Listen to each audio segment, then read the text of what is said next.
মরহুমা দেশনেত্রী বেগম খালেদা জিয়ার কবর জিয়ারত করতে আমরা এসেছি। আমি ব্যারিস্টার এরফান ইবনে আমার অমি, ঢাকা জেলার সাংগঠনিক সম্পাদক, এবং আমাদের কেরানীগঞ্জ মডেল থানার নেতৃবৃন্দ এখানে উপস্থিত হয়েছেন।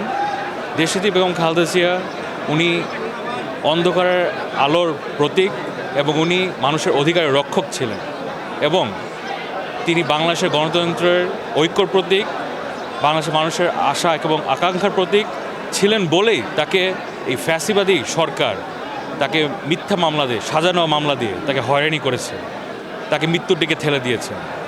উনি একটা কথা বলেছিলেন যে এই দেশ ছেড়ে আমি যাব না, এই দেশই আমার দেশ, এবং উনি বলেছিলেন যে তাদের হাতে, ফ্যাসিবাদদের হাতে গোলামির জিঞ্জির এবং আমাদের হাতে স্বাধীনতার পতাকা। এই জন্যই আপনারা দেখেছেন যে হচ্ছে গিয়ে বাংলাদেশের যে জানাজা হয়েছে তার কিভাবে কানায় কানায় লোক দিয়ে ভরে গিয়েছিল, তার জন্য যে ভালোবাসা মানুষ সেদিন দেখিয়েছে, এবং উনি চিরকাল ছিলেন, আছেন এবং সবসময় থাকবেন আমাদের এবং জাতির গণতন্ত্রের মা।